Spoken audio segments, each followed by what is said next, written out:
ಓಂ ಮಾತ್ರೇ ನಮಃ. ಇವಾಗ ಮಾರ್ಸ್ ಏನು ಕುಜ ಗ್ರಹ ಇದೆ, ಅದು ಕೃತಿಕಾ ನಕ್ಷತ್ರದಲ್ಲಿರೋದ್ರಿಂದ ಇದು ಸ್ಯಾಕ್ರಿಫೈಸ್ ಮಾಡೋಕ್ಕೆ ಹೇಳುತ್ತೆ. ಅಂದರೆ ನೀವು ನಿಮ್ಮದೇನಾದ್ರು ಲ್ಯಾಂಡ್ ಇದ್ದರೆ ಬಿಟ್ಬಿಡಿ, ಕೊಟ್ಬಿಡಿ ಅನ್ನೋದು, ಗೌರ್ಮೆಂಟೇ ಕೇಳ್ಕೊಳ್ಳೋದು, ಇದೆಲ್ಲ ಬರುತ್ತೆ ಇವಾಗ ಕೃತಿಕಾ ನಕ್ಷತ್ರದಲ್ಲಿ. ಸೊ ಅದು ಒಂದು 26 ತಾರೀಕು ತನಕ ಇರುತ್ತೆ ಈ ತಿಂಗಳದು. ಸೊ ಅದರಲ್ಲೂ ಮನೆಯಲ್ಲಿ ಕೇಳ್ಬೋದು, ನಿಮ್ಮ ಎಮೋಷ್ನಲ್ಲು ಹಿಟ್ ಆಗ್ಬೋದು. ಕೆಲವೊಂದು ಸಲ ಬಿಟ್ಕೊಡೋದೇ ಒಳ್ಳೆಯದು ಕೂಡ ಆಗಿರುತ್ತೆ. ಯಾಕಂದರೆ ಕೃತಿಕಾ ನಕ್ಷತ್ರ ಅಂದರೆ ಗಾಯ ಮಾಡೋದು, ಸ್ಕೇರ್ ಮಾಡೋದು. ಸ್ಕ್ಯಾರ್ ಅಂದರೆ ನಮ್ಗೆ ಏನಾದ್ರು ಒಂದು ಗಾಯ ಆಗುತ್ತೆ ಅನ್ನೋ ಥರ. ಸೊ ಕೆಲವೊಂದು ಕೊಲೆಗಳೆಲ್ಲ ಆಗ್ಬಿಡ್ತವೆ ಲ್ಯಾಂಡ್ ಸಲುವಾಗಿ, ಅಷ್ಟು ಪವರ್ಫುಲ್ ಇದು ಕೃತಿಕಾ ನಕ್ಷತ್ರದಲ್ಲಿ.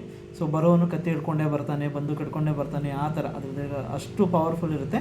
ಏನಾದ್ರು ಬಿಟ್ಕೊಡೋ ಅಂಥದ್ದೆಲ್ಲ ಇದ್ದರೆ ಬಿಟ್ಕೊಡ್ಬೇಕು ಅಂತ ಗೌರ್ಮೆಂಟೇ ಕೆಲವೊಂದು ಸಲ ಅವನ್ನ ಬಿಡಿಸುತ್ತೆ, ನಮ್ಮ ಕೈಯಿಂದನೇ ಬಿಡಿಸುತ್ತೆ. ಕೆಲವೊಂದು ನಾವು ಗೌರ್ಮೆಂಟಿಗೆ ಕೊಡಬೇಕಾಗುತ್ತೆ. ಗೌರ್ಮೆಂಟು ಅದನ್ನು ಸ್ಯಾಕ್ರಿಫೈಸ್ ಮಾಡೋ ಥರ ಮಾಡುತ್ತೆ, ಬಿಟ್ಕೊಡೋ ಥರ ಮಾಡುತ್ತೆ. ಇವಾಗ ಕೃತಿಕಾ ನಕ್ಷತ್ರದಲ್ಲಿ ಮಾರ್ಸ್ ಇರೋದ್ರಿಂದ ನೀವು ಇಲ್ಲೆಲ್ಲ ನೋಡ್ಬೋದು ಈ ಥರ.